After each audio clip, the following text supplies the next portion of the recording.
to go live. Okay, perfect, thank you.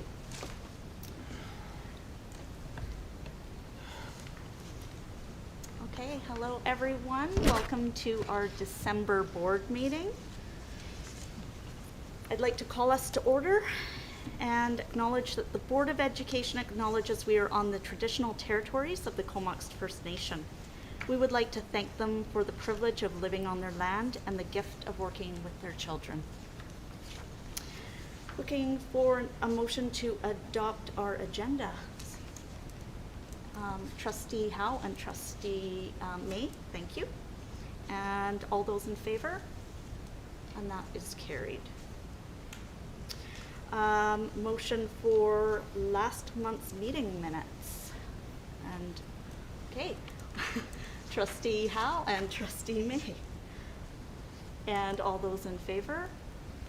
And that is also carried. We have no unfinished business. And we have the record of in-camera meeting minutes and reports from November 15th, 23rd, and 30th.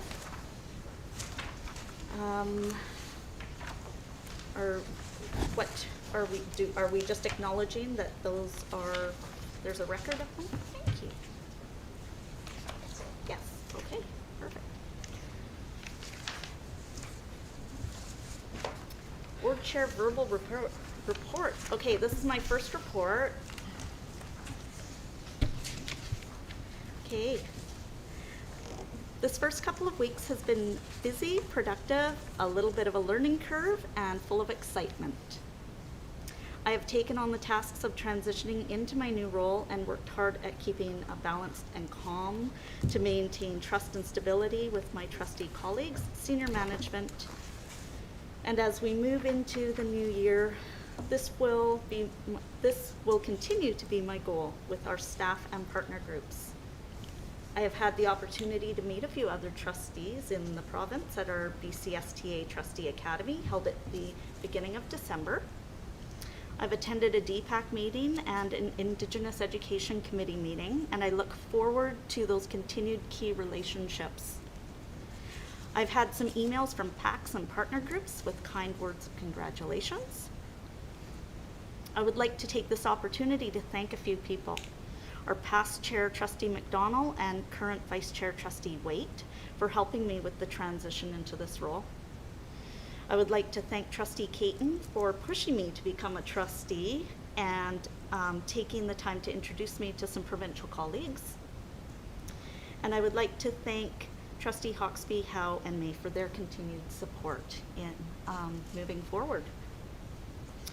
Our senior staff for all of the words of wisdom, hard work, and dedication to not only us, but our students, families, and staff of this amazing district. As we put this crazy, unprecedented year behind us and move forward into 2022, I'm excited to see all of the tries and successes that our students will bring, and I am hopeful for the return of a more normal graduation and spring concerts. I wish all of you a happy and much healthier year. Be safe this holiday season. Happy holidays and Merry Christmas to everyone in School District 71 and the wonderful community of the Comox Valley. So there we go, first one down. We have no presentations or delegations this evening. An Education Committee meeting did not meet in December, but I will turn it over to you, Trustee Waite, for our January. Well, our next education meeting is scheduled for January the 11th, 2022 at 6:30 p.m. And my understanding is that there is a snow tradition that seems to happen for the January education meeting. So our topic is operations. We were hoping to have that at our December meeting. And we weren't able to do that, so now it will be our January meeting, and I've been advised that, you know, it just might be a live experience in how we manage a snow day. So I'm saying all of this hoping that it won't actually happen, but if it does, everybody's now prepared. So that's what we have at the moment in terms of our education meeting that's coming up in January. Great, thank you. Strategic direction. I will turn it over to our superintendent, Tom DeMayo. Thank you very much.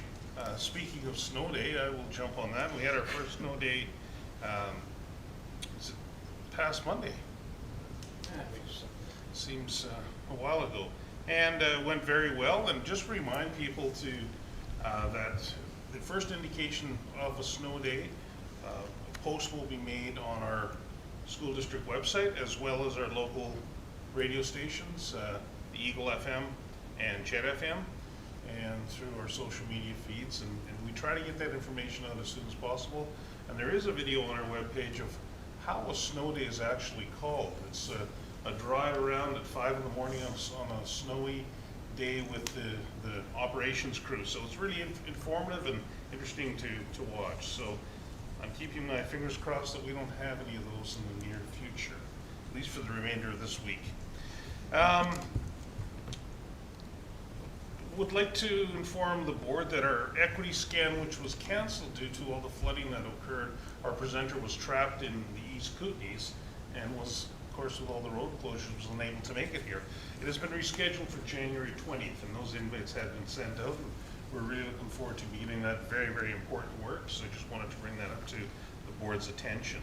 Of course, this time of year is very busy in our schools, and we have winter celebrations and concerts in elementary and secondary. And I know elementary have had most of theirs virtual, and some secondary have had quite, I was speaking to Isfeld this afternoon. They walked me through their process, and it was by invite only, and could only request 2 tickets, and there's quite a lengthy check-in process, and so they've really adapted to the situation to try to ensure everyone's safety while allowing students the opportunity to perform live. And by all accounts, there were smiles on everyone's faces, the students performing and the parents who had the opportunity to hear their children play. So it was very successful, and I know the other 2 high schools as well participated and had their concerts as well, so it's really nice to see. Athletics is in full swing, and elementary unfortunately had with the fuel restriction that was on, had a little bit of an abrupt ending to their volleyball season, and they will be beginning their basketball season right after our winter break. And so looking forward to that. In secondary, we're back with tournaments. Tournaments were held or have been held in our schools, and will continue to do so. And so they're in full swing, and our teams are doing very well. And thank you to all our community coaches who have dedicated their time, energies, and expertise to coach and volunteer in our schools. It's a lot of time, and that these folks are very giving. In some cases, they don't even have children that are playing, that just love the sport and want to give back. So I would like to extend a huge thank you to all those people who have done that. As I mentioned earlier, the fuel restrictions have been lifted, so we're back to, and I'll say normal, as normal can be in these times. I'm going to take a minute, and I'm going to just share some interesting things that you'll see in the board business December newsletter that will come out tomorrow. So Vanier is still running the Cinderella Prince Charming project. So any shoes or dress attire, men's and ladies, can be donated to Vanier, where graduates throughout our district have access to that. It's a great, wonderful project. And so we just encourage anybody that has any that they would like to donate, that Vanier is accepting those donations that are available for all of our students. UBAN has offered, when we went to school, playgrounds consisted of teeter-totters and slides and maybe a swing or 2. Now, UBAN has an outdoor instrument park.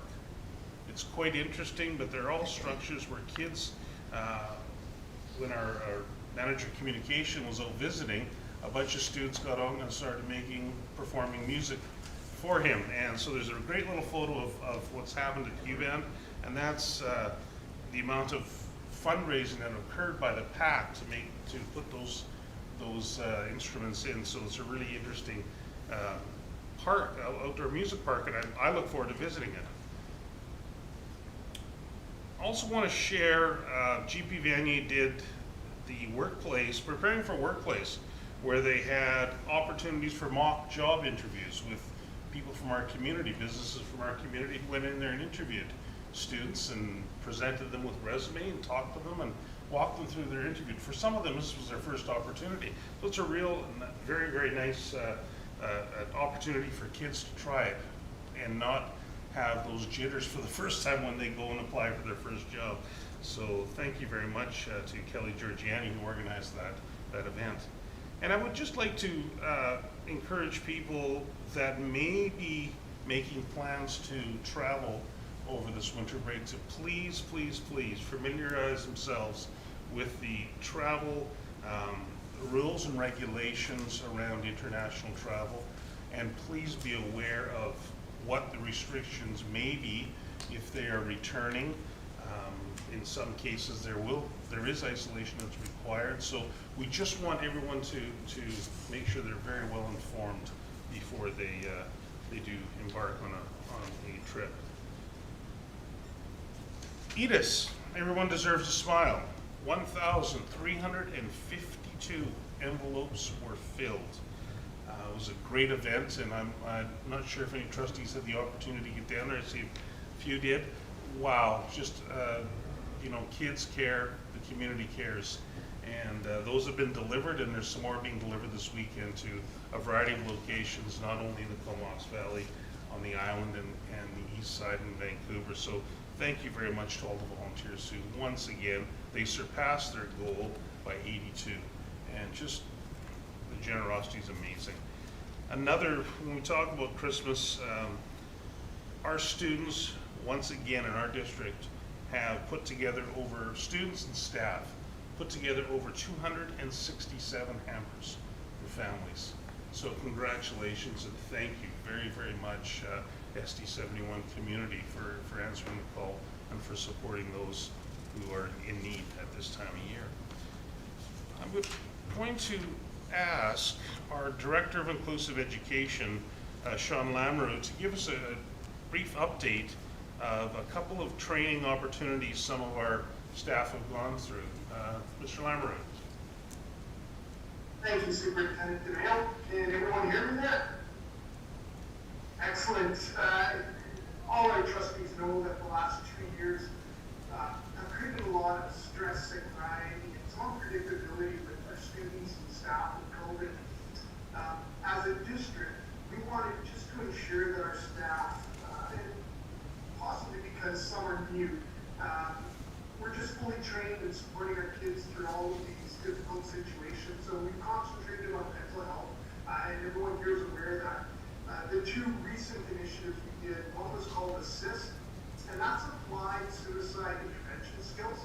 And this was mainly for our counselors, and it was to help to recognize the signs, to be able to intervene and provide the necessary supports. We had 16 counselors trained just a few weeks ago. And so as a district, 27 of our counselors, literally all of our schools, are fully trained in Assist. The second one is titled VITRA, and VITRA stands for Violent Threat Risk Assessment. And this was mainly for the school board office, administrators, and their counselors. And it's put on by Kevin Cameron. And Kevin Cameron is literally world renowned. He's an expert in dealing with trauma. He was the one that was called in to support Tabor, Sandy Hook, and he does a lot of work with the states, especially the Secret Service. And VITRA is all about recognizing signs and working cohesively with the RCMP and NCFP in a preventative manner to support our schools. And in November, Mr. Cameron trained 58 of our staff for level 1 and has agreed to come back in February to complete training for level 2. So that'll mean that every one of our schools and more are trained to support our students proactively. We're fortunate we have an excellent staff in our district, and these initiatives just made our district even that much stronger. So those are the two initiatives that I just wanted to pass on. Thank you. I'd like to ask our assistant superintendent to tell us about a couple of programs that are occurring in our school. So for the past many years, you may have heard of EDI, which is the Early Years Development Instrument, and we've been running that questionnaire for many, many years now, and it looks at kindergarten students who are coming into the school district, and it tries to assess their vulnerability and at risk in 5 key areas. In the last 4 years, we've also incorporated the MDI, which is the Middle Years Development Instrument, and it is an instrument that is set up for grades 4 to 8, and that's a questionnaire that goes to those students, and it asks them about their social emotional development, their connectedness, their school experiences, physical health and well-being, and use of after-school time. And all of our schools are doing that this year with grade 5 students. But brand new is the Youth Development Instrument that we're doing for the first time, and it targets grade 11 students. And it looks at grade 11's social emotional learning, their social well-being, their learning environment and engagement, their physical and mental well-being, and an area that's called navigating the world. And so it asks those grade 11's questions regarding those 5 topics. That's going to be happening in the new year, both the MDI and the YDI. And when we get results back, we get results per school, per building, so we can take a look at those results and we can assess how are our kids really doing. Do they feel connected with our schools and what's happening? Do they feel like they're getting a good education? And it asks them very specific questions so that we can target areas that maybe we could be doing better at. So we're really excited to be doing this for the first time, and we'll be covered right from K right through grade 11 in terms of looking at all the different categories of students, ages of students, and it's just going to help us be able to assess where our students are and how they're doing with social emotional learning, and hopefully we can put some supports in, some of the supports like Mr. Lamoureux was talking about to help these kids out. So we're excited about that. Thank you.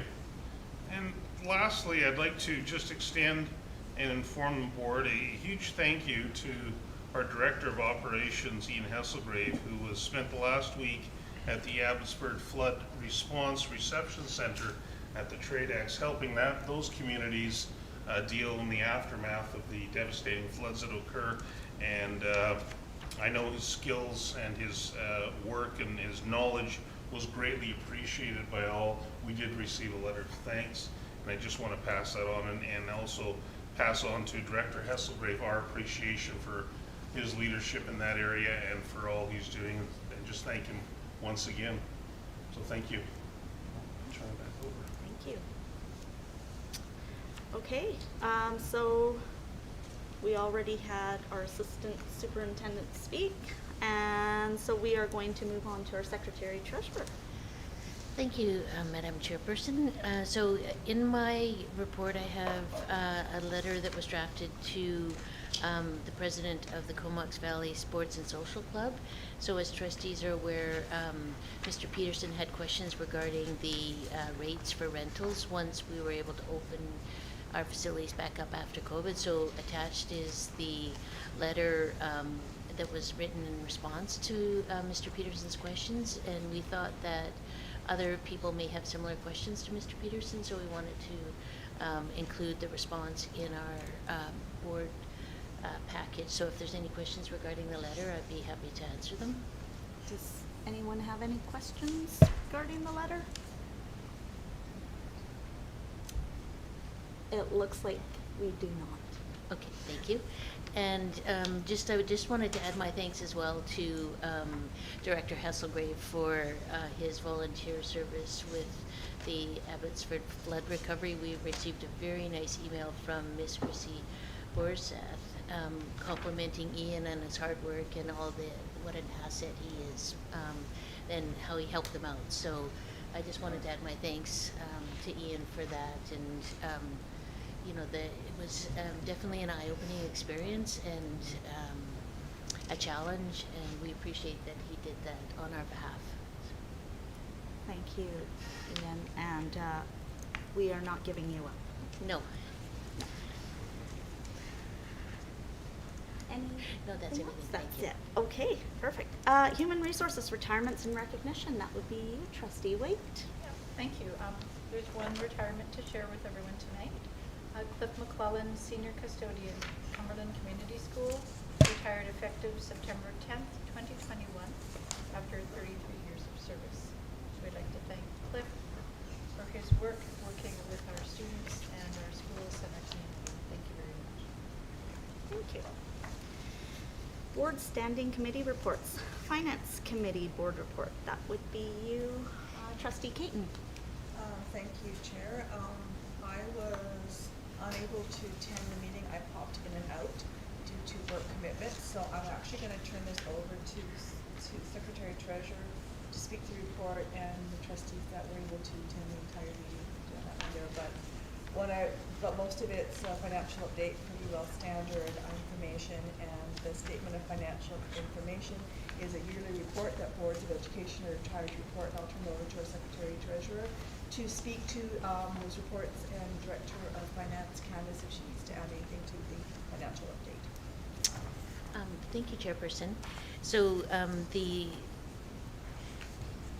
in the December Finance Committee meeting, we did receive a capital plan update, and then we also reviewed the Statement of Financial Information, which is an annual accountability report that all public sector organizations are required to submit. So any public ministry or body or even municipal governments required for financial accountability to prepare and submit a statement of financial information. It's based upon our June 30th, 2021 financial statements, and it highlights earnings of various staff as well as payments to subcontractors. So it's something that the board, we are looking for a motion to accept the statement of financial information, and it will be submitted to the Ministry of Education as part of our annual financial accountability requirements. So I'll make that motion. Okay, thank you, Trustee Caton. Second for that motion, Trustee Hawksby. And all those in favor, oh, does anyone have any questions about the report? Okay, and all those in favor? And that's carried. Thank you. And then there was, oh, hang on, we need to move again. Do you want to move the report? So I'll make a motion that the board receive the Finance Committee report as presented. Thank you, Trustee Caton and Trustee May. And all those in favor? And that's carried. There was no meeting for the Audit Committee, and there was no meeting for the Policy Committee. The Facilities Committee did have some in-camera, we had 2 in-camera meetings, and those will remain in-camera. Board business, we have Trustee Hawksby going to speak to a motion. We have a briefing note there. Yeah. Do I say the motion, or do I just talk? Procedure would be to put the motion on the floor, hopefully have it seconded, and then we can have a discussion regarding it. So I move that the Board of Education for School District 71 declares the last week of September annually as Truth and Reconciliation Week. Thank you, Trustee Howe. And we'll let you speak to that motion, Trustee Hawksby. Okay. Well, in light of Phyllis Webstead's Orange Shirt Day this year of September 30th, 2021, it marked the first National Day for Truth and Reconciliation, and it's a day of remembrance meant to honor the survivors of residential school system and those that did not. The idea behind declaring it as Truth and Reconciliation Week is to kick off the year honoring Orange Shirt Day and the residential schools, and continuing on throughout the year with all of our schools in our district have committed to being part of the Downey Wenjack legacy school So it would be more of a kickoff during that week to recommit and come up with their ideas of how they're going to do their reconciliations throughout the year. Thank you. And did anyone have any questions or want to comment? Trustee No, Caton? I would just like to thank Trustee Hawkesby for bringing this forward. For those of you who attended BCSD Academy, I'm listening to the Minister of Education and the BCSD Educational Committee, Indigenous Committee. This is a goal that we're all asked to commit to when we're looking at the Truth and Reconciliation, the calls to action. And I think by our district starting that in September is the first step of the Truth and Reconciliation actions that we've been asked to work forward to. So I commend you and thank you for bringing that forward. It's something that as educators, we need to be consistent of and be committing ourselves to follow the path. And as BCSDA truth and truth keeper Joe tells me, we need to learn to listen to learn. And I think this is part of our goals. And I thank you, Mr. Hawks, for bringing this forward. Trustee Waite and then Trustee McDonald? Yeah, I support this recommendation. I think many of our schools did week-long activities this year because of September 30th now being the National Day for Truth and Reconciliation. So many schools in our district did this. We heard what the schools did, and this formalizes the process for us to continue down this path. Okay. Just What she said. what she ditto? Okay. Thank you. Anything else? Okay. So then, all in favor? That is carried unanimously. Thank you. Thank you, Trustee Hawkesby.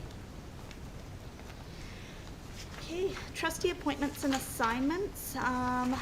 Went through a long process of trying to arrange those and balance it out.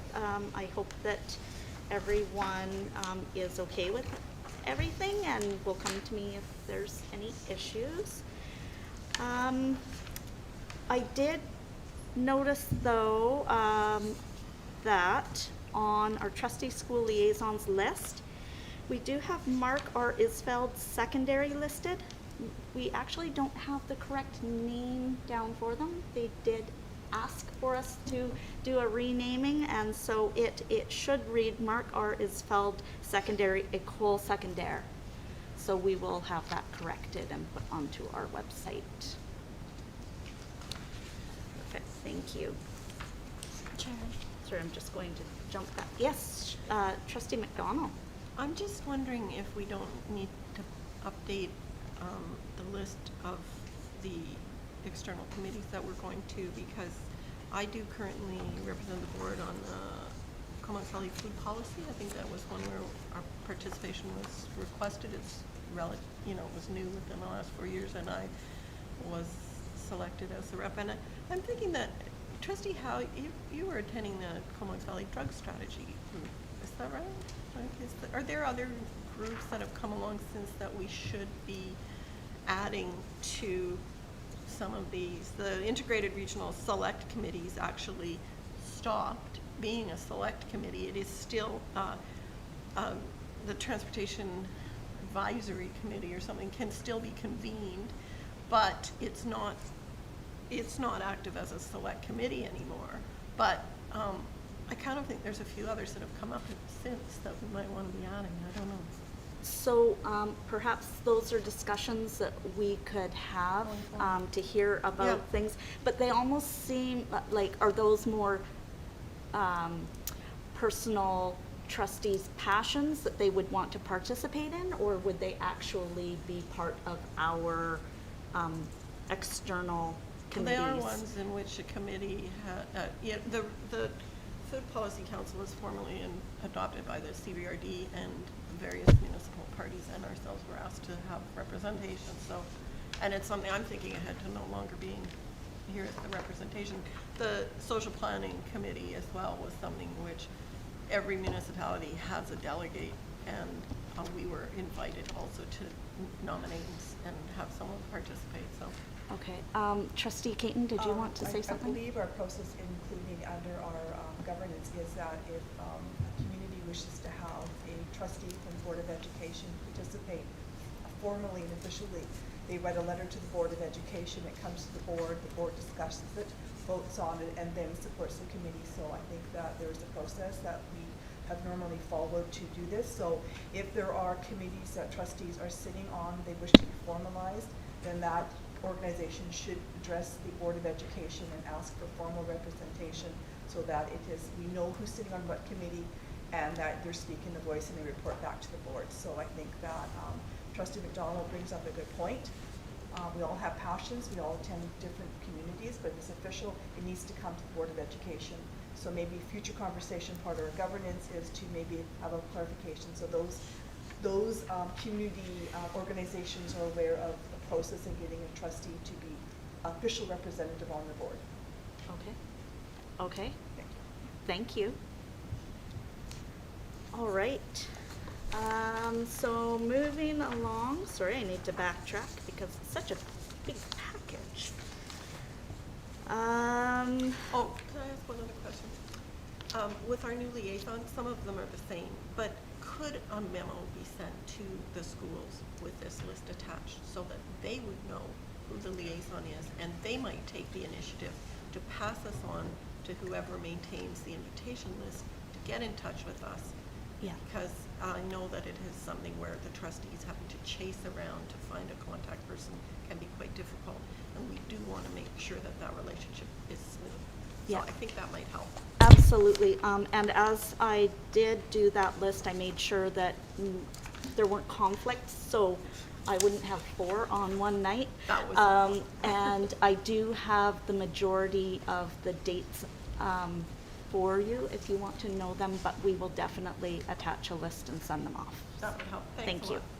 So, Chairperson? Yes. Just in regards to Trustee McDonald's question and Trustee Caton's response, under Policy 9, Section 4, it does refer to what Trustee Caton was saying regarding officially inviting to appoint representatives, but I just wanted to read out the list that currently is in your policy that they include. So it's the Indigenous Education Council, the Professional Development Committee, Teacher Mentorship Peer Support Committee, District Calendar Committee, Indigenous Parent Club, Tribune Bay Outdoor Education Society, the CVRD Comox Valley Sports Center Commission, the CVRD Integrated Regional Transportation Select Committee, and the Comox Valley Social Planning Society. So those are the current list that's in your current policy of additional committees that trustees have been requested to sit on. I do believe the food policy did go through that process and just no, it was added, but we can follow up on that if it Okay. were. But I do believe that it was. If we could follow up on that. Sure. Okay, perfect, thank you. All right, item C, Long Range Facilities Plan, Boundary Catchment Adjustments, Briefing Note and Presentation. Who would like to start with that? Thank you, Chairperson. So this is an item that has been carried forward from the spring when we were looking at the Long Range Facility Plan, and the board adopted the Long Range Facility Plan and supported option A of the plan back in June. And then we were bringing information forward to the board regarding potential impacts of option A and where we needed to adjust to, have all of our students have classrooms. So we've been discussing this topic over a number of meetings, and we're bringing forward a briefing note that was prepared by Director Hesselgrave and some information regarding that. So I'll turn it over to Director Hesselgrave to review the briefing note with the board, and we can go from there. Okay, thank you. So the briefing note in question is on page 99 of the board package. And as the Secretary of Treasurer stated, what it does is bring forward the request from the board for further information around options for solutions for option A, the long-range facility plan. This really focuses on the southern end of the district and where we have our biggest space challenges, particularly at Royston Elementary and Cumberland Elementary. Royston is well over capacity. It's a 205 student operating capacity school, and it's currently sitting at around 310 students with some projected growth. The biggest limiting factor in Royston is our sewage system. The system maxes out at 320 students, so it's difficult for us to add any further infrastructure such as portables. And Cumberland is sitting just slightly over capacity right now, about 105%, and it has a couple of open classrooms. So there's several options for resolving the space challenges around the southern end of the district detailed in here, and they're not in any particular order, and they include making boundary adjustments to balance the enrollment between Courtney Elementary and Royston Elementary, moving Royston grade 6 students to Cumberland, or doing some mechanical upgrades at Royston School to improve or replace the sewage treatment plant, and then add some further capacity to the school.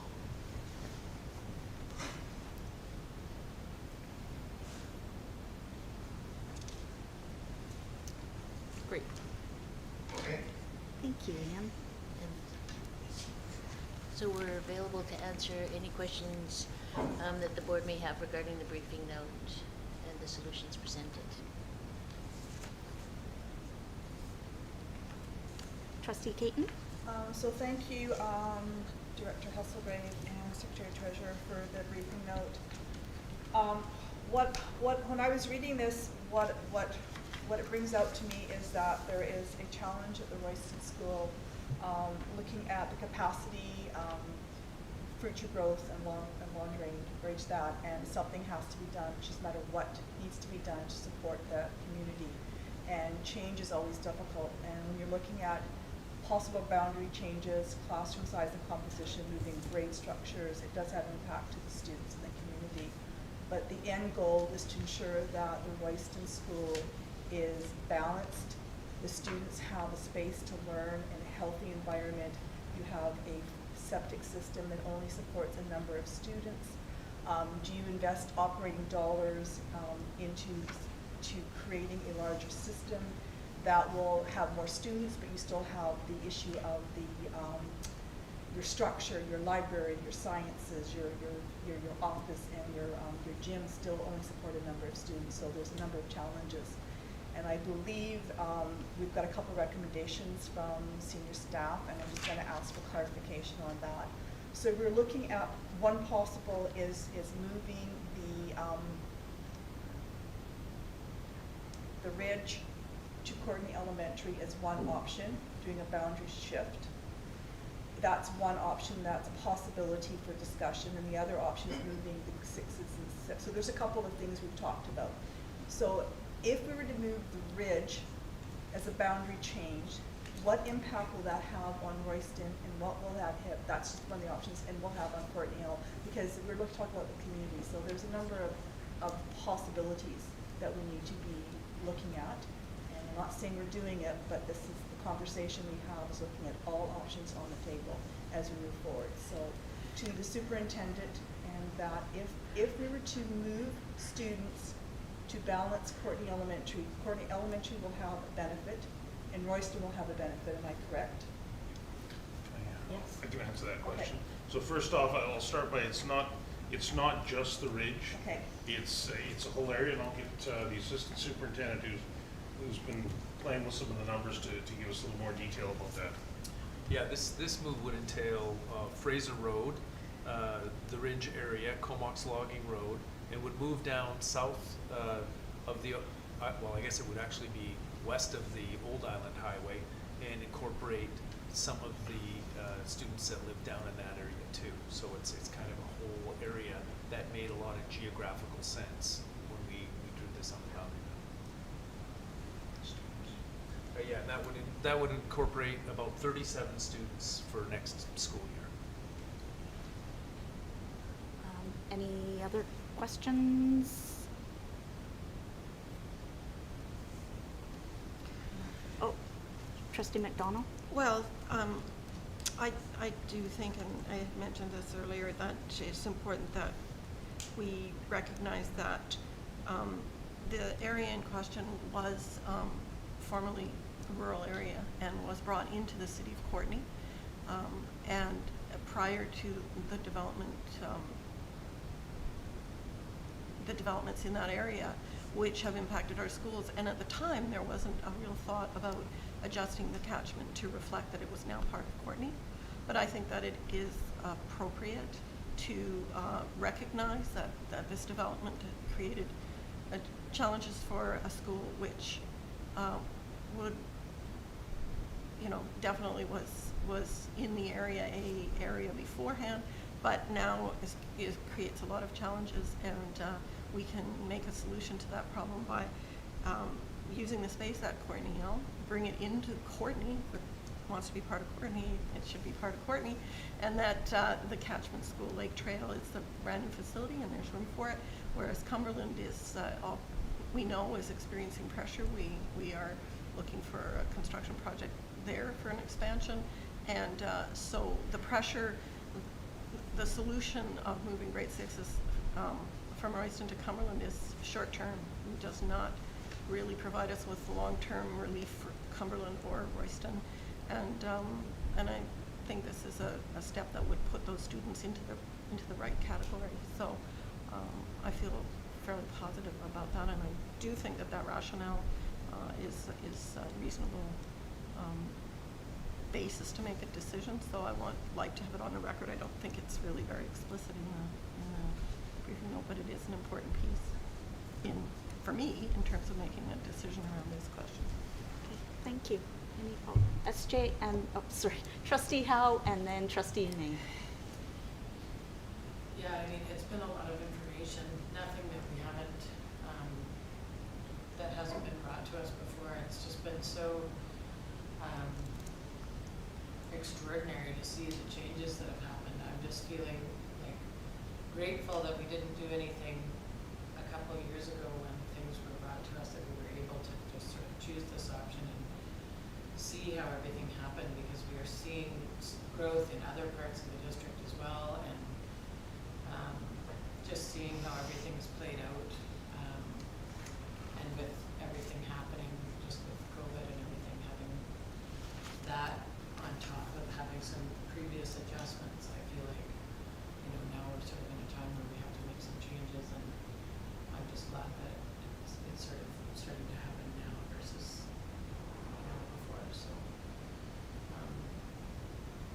yeah, we'll just have to look at what's going on here. I'm happy that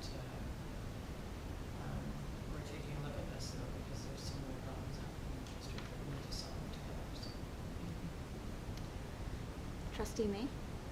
Yeah, so I just wanted to present this, of course, to Director Hesselgrave about the sewage treatment plant that we are speaking of here, and that would take a significant capital investment, actually does not have any deficiencies at this time, is functioning, and outside of our numbers is that's why this is being presented as a possible solution at a great cost to our district, correct? I can answer that one. Yes, the sewage treatment plant at Royston Elementary is not needing replacement right now. It is it would be past the halfway point in this life, but we estimate it certainly has at least an additional 5 to 10 years of life left in it. Okay, so with that information and knowing that we've got our move to Royston, now my question is what kind of numbers are we going to shift if we look at this more holistically, if we are looking at our boundary shift to take our 50% capacity Courtenay Elementary, to add to that with our boundary adjustment, and in addition to look at our grade 6 to Cumberland, because I was under the impression, please correct me if I'm wrong, but that would align with the actual structure of the rest of our schools, would it not? With the K to 5, and would have a little bit more continuity in that. So I want to just bring up the possibility of us looking at multiple solutions that could present us with an opportunity to look at this as more of a long-term solution, and not saying that it's going to unfortunately last forever, because we don't know where people are moving or where things are shifting. But I think it would be prudent for us to look at all of these and how they're really going to affect the families involved. And when I look at the Royston to Cumberland, aligning us more with our structure of our schools, those families were already in line to go to Cumberland. Is that not correct? So that transition would be happening 1 year prior to. So that transition, I don't feel would be a huge ask from our community and from our families. The one that I do feel would be a big ask is our boundary adjustment. And knowing that that would be a huge ask, the fact that it would solve multiple problems by Royston going from 150 capacity, maybe we could chip that down even more by looking at multiple solutions at once that would be feasible and palatable for everyone, so that we can put together a long-term solution as opposed to continuously having to look at different solutions every year or two. I would like to see us set Royston up so that it can function with its septic that it's got. We don't need to invest any capital or operational costs, and we can foresee where the movement is happening anyways, because we know that the lots are selling. We have done our due diligence by meeting with the city planners. We've done that over the summertime, if I remember correctly, and found out all of the information about that south area, the area of Fraser Road, Comox Logging, South Highway, and the Ridge development. That whole area is growing still, and there are still lots selling. So I just propose and want to throw that out there for everybody to consider, you know, that we might not need to pick just one, that maybe we could look at something that would be more long-term. Okay, Trustee May, thank you. Trustee Caton has I have just clarification. On that one there. So I just need to have some clarification from Superintendent. Tonight, you're asking the board, you've got on here options to resolve the challenge. When I'm looking at the recommendation, you're asking us to, if I read it right, it's preferred to select a preferred option. Is it preferable that we make a motion on to do either 1, 2, or 3, and then having this discussion? Is that the intent of this tonight? Is that the board choose option 1, 2, or 3, make the motion, have the conversation? Is that the purpose of this recommendations tonight? Yes. Then I'm going to make the following recommendation. Number 1, I move that the boundary adjustment that shifts the Courtney Elementary catchment boundary further south include parts of Fraser Road, Comox Logging Road, South Island Highway, and Ridge Development. This is a longer-term solution that will lead to more balanced enrollments among the districts. So I move that motion. Just that one. okay. And Second. Trustee McDonald second, and discussion I will have. Do you want to? So I'm going to fall back to what Trustee May and what Secretary said, talked about capacity, and our superintendent and our assistant superintendent. We're looking at growth within our district and our valley, and I've been here long enough to know things balance. When I look at Royston Elementary, it's an amazing school. The community is amazing, but it's over capacity. And we talk about the health and well-being of our families and our students. You want a school that's not overcrowded. You want a library that balances out their education. You want a facility that works for them. We also have an amazing school south of Courtney, which is Courtney Elementary. It's that little jewel in the valley that not too many people know about it. It's at 50% capacity with an amazing staff, amazing community, and I believe by shifting those students, it's a better balance, because they're going to be able to go to a school that's got the capacity, it's got space for them. It's also going to balance out our boundaries with that growth down there. Courtney is growing. When you look at where it's going, we've got a couple of hot spots, and I think that will shift. And also, when I look at our capacities and I look at the Ministry of Education, and our Secretary Treasurer has been amazing in pointing out that when a district looks at adding for additions or renovations or seismic upgrade, the ministry looks at the district and balances where we are. Courtney Elementary needs to have some students in there to get the work that it needs to have. this balance it off, and I think it's a balancing on that one there. Now, yes, cross boundaries is an issue, and change is an issue, but I lived in a neighborhood where my kids went to 3 different schools over the course. It was hard on me, the parent. The kids survived. It's the parents that have that fear, and I think that if you work with our parents in the community, it will be a win-win for all. So I think number 1 option is a good option to look at. Trustee McDonald?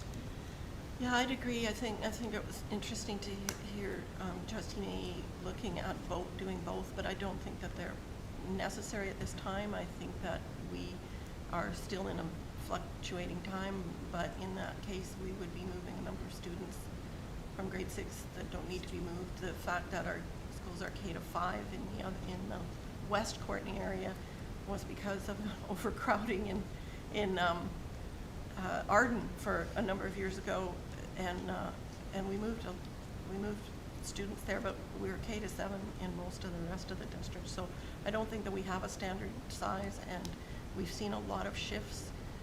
We may find it necessary to move grade 6s back into those elementary schools, and so that would not be a compelling reason for me to vote for moving those students. If we can solve the problem by taking advantage of Courtney L, now has a Montessori program as well, which is interesting. I think in some ways it increases opportunities for students from that area to take advantage of the late French immersion at Puntledge. There would be a bus going from that South Courtney area towards Lake Trail, and an easy walk to Puntledge for late French immersion. So it opens up a number of opportunities for students in that area that they currently don't have or would only be by choice. So yeah, I think in solving some of our bigger picture issues for the longest term, that this one is the best. There may be other measures that are going to be needed a few years down the line, and we're still waiting to see what type of development happens in Union Bay and who the residents in that area are to know how soon we would be looking to bring a new school in that area on. So there's a lot of flux right now, but this one is to my mind a good solution. I have Trustee Waite and then Trustee May. Thank you. So I think one of the things that hasn't been mentioned when we're talking about the boundary change is what is south of Royston Elementary. And Royston Elementary is our most, hopefully I've got my geography correct, the most southern elementary school on the island, not including the islands. If that makes sense, I think that makes sense to all of us here. And that we have to consider the growth and all of the students that come from Royston Elementary South, and they don't have any other option because Royston is the school that they would go to, and I just want to include that in this, whereas as difficult as changing boundaries is for all sorts of reasons, is that there's also that other factor, and it's the part of our district that is south of Royston. Trustee May? Thank you. I was, one of the reasons why I was looking at the possibility of looking at 2 solutions was when we looked at the numbers of our boundary adjustment, we were at 37, which would take our 310 capacity only down partially, when we know that optimum would be 250. So when we look at the grade 6 students to Cumberland, a transition and a shift, if they were within the Royston catchment, would go anyhow. That's why I thought that wouldn't be that much of a big change to request. That would move another 37 spaces so that we could give that Royston capacity and not have our septic at overcapacity, coming in the next year, 2, 3 years, where we would be in more of, instead of 150 capacity, maybe we'd only be at 110. But we still are not quite at a balance between our numbers with Cumberland, Royston, and then our Courtney Elementary.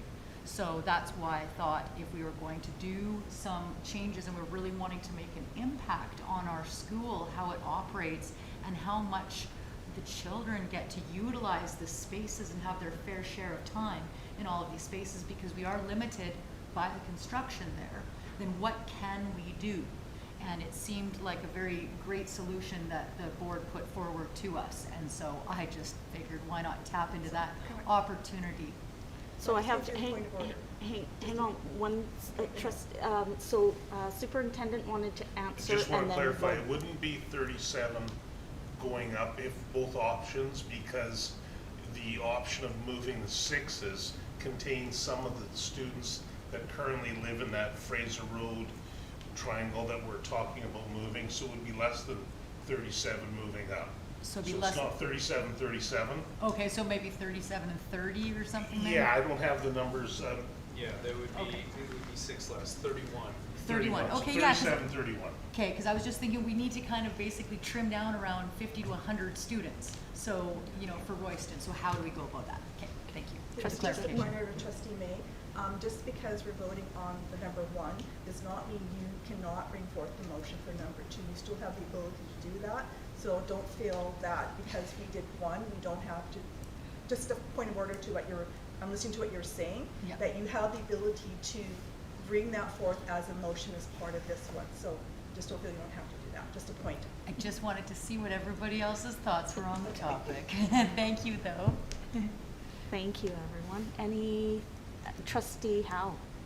Yeah, I think my only thoughts would be, like I hear what you're saying, but my fear or hesitation throughout this process is like to try not to keep doing things because of some other decision that we've made. Like I would prefer to make one choice and have it be a long-term solution than tying in packages of details that are potentially going to affect other students in other communities that we've already identified as a, like, you know, a possible problem down the road.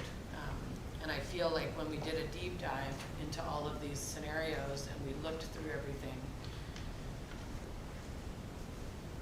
this seemed to be the choice that was, you know, the most beneficial to the entire district as a whole in uprooting the least amount of students. And that would be why I wouldn't want to do a bundle particularly.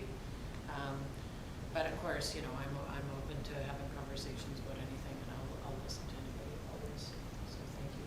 Thank you. And Trustee McDonald? Yeah, thanks. Yeah, I think that's interesting because the second option was, well, we could do this, but then we might need to do things in Cumberland later and Sawyer immediately. And at what cost? Yeah, and so I'm thinking too, this is a preference we're expressing. There's going to be some consultation on it. And so the final decision may have new information brought to us or new perspectives that would be interesting. Am I right in thinking that most of the students in the proposed area planned for a change of boundary are currently bused to Royston?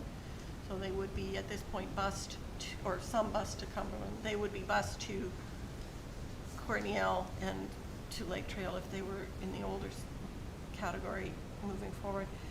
Whereas some of the students who are in grade 6 attending Royston actually might be within walking distance. So, you know, so, but it is a group of students that are currently bused to Royston. It's not that they are suddenly having to get on a bus that they would normally now be taking a bus. Is that right? And I asked Director Hesselgrave to comment on that. Okay. That's correct. So there's kids in that Fraser Road corridor that are going to both Royston and Cumberland. Yeah. And then it would be a transition to Courtney Elementary, which feeds to Lake Trail. So yes, the older students would go to Lake Trail. And we might also be seeing growth of students in that area near the Walmart developments. There's housing going in there, and they also are going to be part of the South Courtney. Correct. picked up. That's right. They're currently in the Courtney Elementary catchment. Sort of ends right at around 29th. Yeah. I just have, so for clarification, we have had trustee Caton and trustee McDonald who have moved and seconded this. Number one, what will happen, we've had some discussion, if we are to vote in favor of this, what is the next step for this piece? So if this was approved or passed by the board, then this piece would be sent out for feedback and community input into this is the option the board is looking at. And we would run a comprehensive consultation feedback loop where all the information that we have would be available online, and people, parents would have an opportunity, and community affected areas would have an opportunity to comment on it and provide feedback and additional information. All that information will then be collated and presented to trustees prior to a final decision being made. So it's notification to the community, this is the option that the board is looking at, and we're looking for any local feedback that people may have regarding it. And so will that be to bring us to our January meeting, or? It would probably go out, I'm thinking, be ready for January and be out for at least 30 days. So we're looking at probably having that information come back to the board for February is what we're thinking, barring unforeseen circumstances and a decision at that meeting. Any further questions or comments? Okay, seeing none. Oh, sorry. In that informational package that goes out, is there gonna be information for parents, like about what's going on at the new Lake Trail School and like what some of the, just so that people can sort of understand like what some of the opportunities would be that maybe they wouldn't have at CCS? Sure. Or wouldn't have if they, you know, just so that there is some extra information around for the community. And trustee Caton? So thank you for the clarification. I would be remiss if I didn't bring up the one downfall we had with respect to possible boundary changes and the impact that some of the comments had on an amazing little school as Courtney Elementary. And I would like to reiterate that Courtney Elementary is an amazing school. The community is fantastic. I have been a trustee in the city of Courtney for a number of years. I have attended that school multicultural days. The hot lunches they put on for their kids, the community that's going on there. So both schools are great.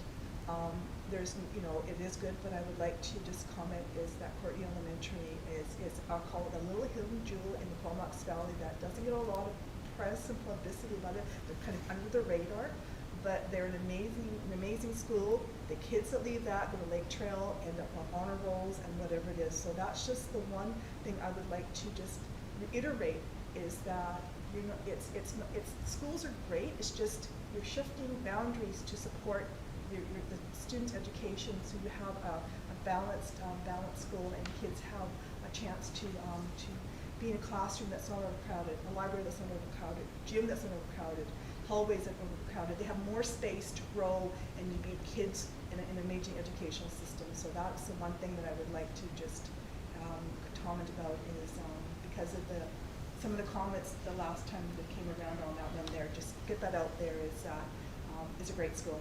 They're all good schools. Thank you. Yes, we do have amazing schools, and Courtney L is definitely one of them. So thank you for that. And trustee May? Yeah, and I just wanted to add if there could be some information regarding the, you know, the capital investment and how, you know, we are trying to, as a board, work within what we have. We're not talking about adding on to a school. We're not talking about, you know, we're trying to not shift, you know, major amounts of kids. We're just talking about a small number here so that we can try to balance things out. And while we will be definitely affecting families, we hope that they can see that this is, you know, we have to look at it as a whole, unfortunately, especially with some of the asks that we've made to the ministry for our district and for some projects that we do have in the works. We are mandated, essentially, are we not, to try to make changes ourselves and find our own solutions prior to just asking for money for, say, a new school, say, right? Yeah, as a remind the board, we did put in our capital plan, expansion of Royston and expansion of Cumberland. And one of the things that ministry will look is, have you made use of your spaces available in your regional schools or neighborhood schools, if you want to call them, or family of schools. And in this case, that would be Cumberland, Royston, and Courtneyell. They would classify that as that family, that area.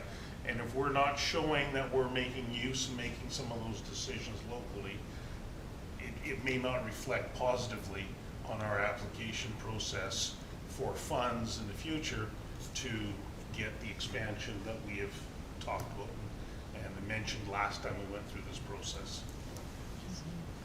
And further to Trustee May's point, you know, when we are adding portables, that's not sustainable in the long term, because the cost of a portable comes out of our operating funds. It doesn't come out of capital funds by the ministry, and it puts impacts on the infrastructure of the existing schools. So looking at balancing catchments is a way to minimize the cost to the district, and particularly on our operating funds, and hopefully set ourselves up for success in the capital applications that we've made. Anything else? Okay, are we looking to vote on this now? Okay, so all those in favor of the boundary adjustment for Courtney Elementary catchment boundary Being presented as an option. presented as an option? Okay, and that is carried.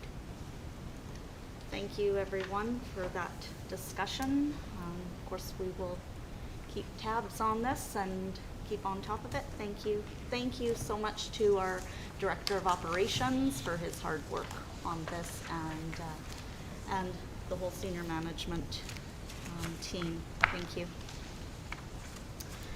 All right. Back again. Trustee verbal report, our BC School Trustee Association, the BCSTA Trustee Academy. Several of us were able to attend that at the beginning of December. And I have just asked that anyone who would like to speak to something that really struck them or jumped out or was, you know, really grabbed them, that would be great. Thank you. Trustee Caton and then Trustee McDonald. Thank you, Chair. I actually had a written report that's sitting on my desk at work, which is a really good place for it, so I'll try and remember on that one there, because I actually have a notice of motion coming out of Academy. Academy was amazing. It was kind of different being around so many people after being in a little closet for the last couple of years, but the speakers were great. The focus was on a number of things, but I will say that the speakers talking about truth and reconciliation in residential schools had us squirming in our seats. Truth is hard. It was hard to hear, but we needed to hear it. We had a couple of presentations. We had a presentation from the gentleman who will be coming to our district in January. And I'm looking forward to that. He talked about being flooded and got stuck up in Preston and was unable to make that. So he did a presentation, so I'm looking forward to the work that he'll be doing with us in January as we move forward. One thing BCST is asking school districts to do, and this is aligning with our academy that's coming up in April, which will be about truth and reconciliation and about Indigenous relationships and Indigenous education through the IEC, is that they're wanting to connect with each district and recommend each has a knowledge keeper. Someone that works with the school board, with the district, and being that knowledge keeper and presenter. And they're asking districts to go back and ask for that. So I'm not going to ask for a motion, but my request is, working through our Indigenous Education Committee, through the superintendent and Paul Moxman, is our district get what's called a district knowledge keeper, so that we can work with them as we move forward on truth and reconciliation. The IEC would like to connect with each district and have that person attend the academy and talk about what's happening in the districts with truth and reconciliation, what our districts are doing. I think it's just part of our going forward. I believe when the Minister of Education spoke, she talked about 3 things, which was supporting our vulnerable students, truth and reconciliation, and the other big one, which I know Sheila was really excited about, was the environmental part, with all the fires and the floods and everything that's going on, and what our district is doing with environmental studies and students, and I'll let Sheila speak to that, because that's her passion. And the other one was talking about vulnerable students and how we're working with our vulnerable students. And I know Dr. Charles spoke about how we're supporting our students, and that was a big ask. There's a lot of information. You walk out there, your brain was kind of on that one there. But what I walked away with that is our district is doing a lot already with mental health and supporting our students and supporting their families. And they talk about how we're supporting our staff. And Janae, we heard from Director Lerner about how we're supporting our staff. So I think our district is doing a lot. But I would like our district to have an Indigenous elder as our knowledge keeper that works the district as we focus on truth and reconciliation and how we call the actions. That is going to be a focus in the next couple of years with Ministry of Education. So that would be my ask. I don't think I need a motion. I just think that we could work together with you and the IEC through Trustee Hawksby and getting someone that our district can work with. So that was my brief report. Thank you. Trustee McDonald and then Trustee Waite. Okay, so yeah, it was an interesting academy, an interesting experience just going somewhere again with many people. I really enjoyed spending time with the colleagues and meeting with some of the people from other districts. I found some very interesting themes in it, and but they tie into some other workshops, other gatherings that I've also participated in recently. One was the Community to Community, organized by the CVRD and Comox First Nation on November 26th, which a number of us were at. And that raised it was looking at several themes, the coastal resiliency, really giving us some good background information about the environmental threats of rising sea levels and other similar things, watershed damage, and that was quite interesting. And linking that to the regional district's poverty reduction initiatives, and because so often the impacts of these crises, both the pandemic and the climate emergencies that we have been through, have impacted populations that are in vulnerable situations most severely. And so in the end, they have direct educational outcome from both of those. So that was really interesting. And then the BC STA Academy, which touched on a range of issues, impacts on our students that came from environmental issues and from society pressures of all kinds and increasing gaps and the need for reconciliation. So, and then a third one, called Green Resilience. It was a province-wide people coming together, although many were from the Comox Valley, hosted by the Columbia Institute. And all of these were really presenting a lot of information about these emerging crises, the environmental, the pandemic, the economic, all of which impact our students and families. And the message that is really in all of them, throughout everything, was that we have a moral imperative as leaders to use the resources to undertake our task of education, which is this box that's ours, but to do it in a way that really works with others to address these bigger pictures and find some really meaningful solutions. And it was the urgency of all of these. The word urgent kept coming up over and over and over, and every different workshop that we were part of was urgent. And so the need to act together was really a big theme, I felt. That we're trying to avoid the trap of fear. I mean, right away, you know how much this is going to cost to recover from the flooding and on the roads and all these sorts of things. So if we do anything for climate mitigation and it affects jobs, if we cut down on the oil and gas and we lose jobs, so it's jobs versus economy, and it doesn't need to, environment versus economy. That is just there was some really inspiring conversations in several of those sessions about if we act for the common good, if we create a better world, it won't be in vain, it'll be a better world. And so maybe cutting down consumption or finding ways to relocalize and all these sorts of things are actually good. And they have positive outcomes for families and students. They have positive outcomes for our quality of life. So some really interesting ideas about how the transition, we have a role to play in a transition. And we have to let go of the idea that we can keep doing the same thing the same way. It's a crisis. We have to do something.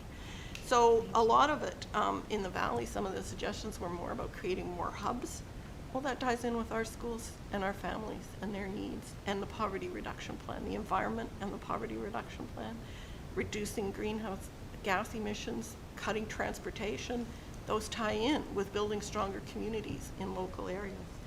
The minister was the one who talked about the climate crisis having operational opportunities and curriculum opportunities. You really see that, and one of the comments in one of those, I mean, they've all melded together in my little head, were that 15% of our neighbors are living in poverty. So we can't expect to have good outcomes for our students without being aware of that fact. And the MDI and the EDI numbers are part of the database that we have to work with. It's important that we use it, that we share it with the partners. So all of these, there's responses coming out of the pandemic and these environmental crises are around mental health concerns, poverty, gaps for the early years, community stresses, family stresses, isolation. And as we're taking responses, we can take preventive action as well. Families that are on the edge, their poverty, hidden stresses, we have a role, not consulting, but working with partners. That came up really clearly, that the work we do with Indigenous communities is in partnership, not consulting. That's quite different. But all of the other communities that represent vulnerable people, that we gather, we empower, and we build capacity. We've got an institution that we can do that with, and we need to do that. So the resonating ideas, I've come to 3. And you know what I loved? At one point, the guy was talking about how his stories go around in a circle, and he gets back, and I thought, yes, that's me. So, accept my, whatever. The keynote being the hummingbird. I loved it. I feel like I'm a hummingbird. I'm definitely in the face of the fire. The forest is on fire. But what do? We do what we can. If all of us do what we can put those fires out, and we can have a better forest than ever.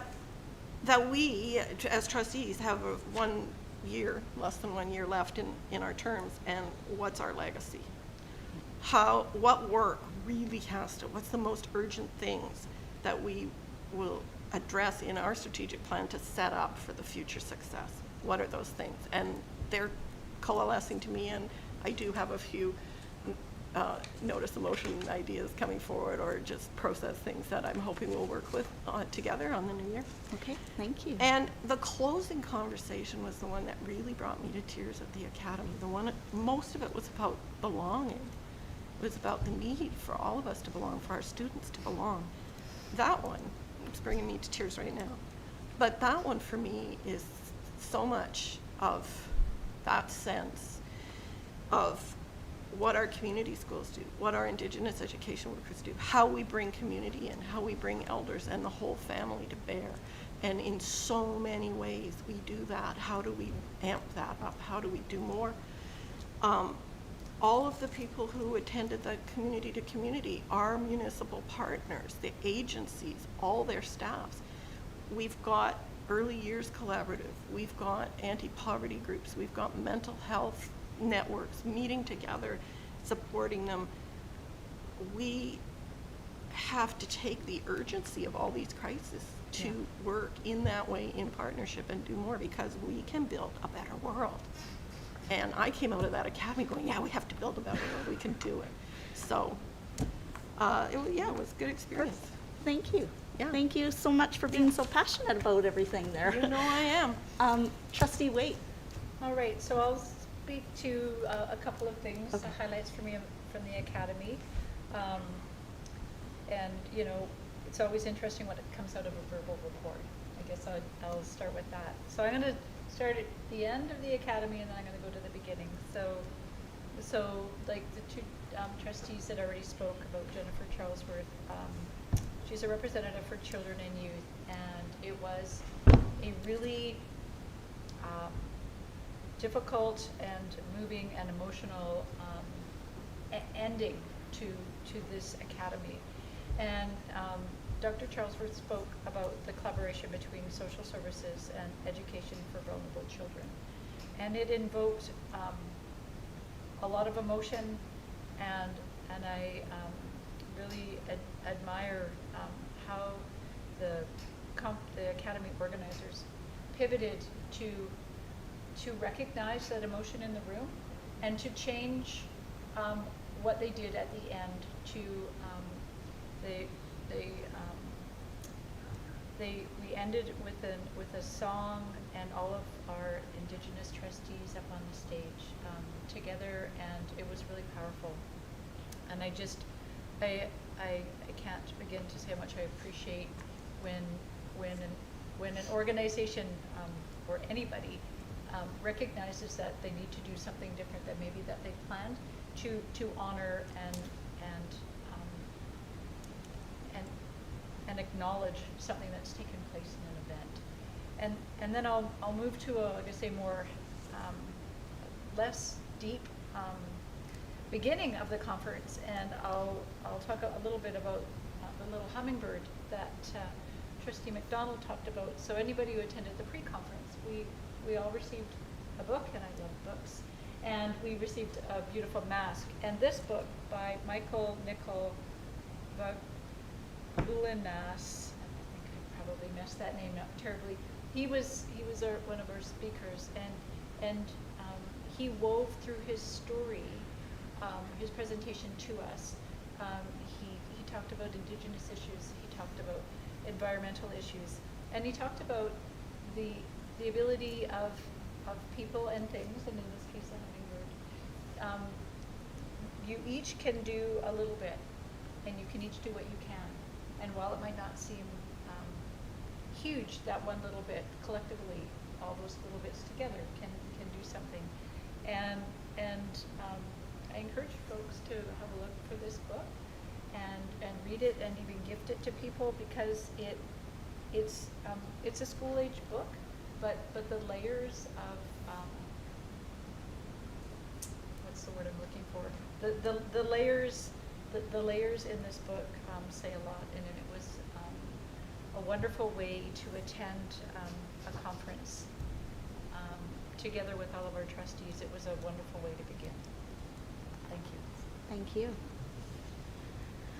Okay, I wanted to just mention a couple of speakers that were there, and that was, although all of it was, I mean, you take away a lot from a conference, especially one like that, especially when we haven't been around people in a couple of years, we haven't been around our colleagues to do our work. It was great. The first young lady was Natalie Panic. She was a rocket scientist, and she got as far as she was going to hopefully be an astronaut and go to space, got to the top 100 in application. And what disqualified her was her streak of white hair she had, because it was considered a skin condition, and she was no longer able to be an astronaut. It disqualified her. But she kept going. She did amazing things. She talked about this motorized vehicle that they created, and I mean, she was an amazing young woman, and I could have listened to her all day. And then the other young lady was Anne Makonsinski, who Sinski, I believe that's right. I'm so sorry, Anne, if it's not, who is from Victoria. And she talked about being at her private school, and she was the only one who did the science fair. Both of these women being in science was pretty amazing. And I think had we had robotics for these young women in their schools like we do here, I'm so proud that we have that here, and that we are feeding our future with some of our amazing programs. One of the stories that Anne had was her first Christmas, her dad gave her a box of all of these parts. And her mom said, that's not very safe for a baby. And her dad said, she'll learn. And isn't that what happens? Our kids learn. We go through all of these tries, and they come out with successes.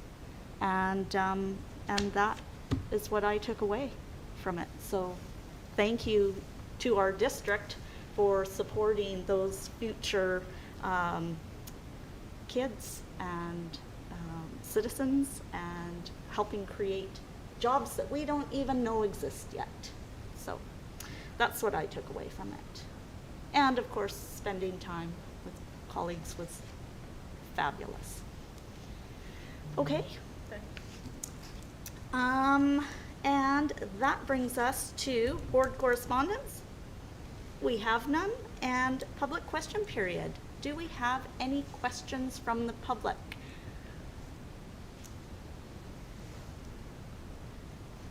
Nope. Josh is saying no. Okay. If you do, out in the public, have a question for us, please feel free to email it in, and we will get back to you. Thank you. And with that, I would like to see a motion to adjourn. Thank you, Trustee Waite and Trustee May, and we are adjourned. Thank you.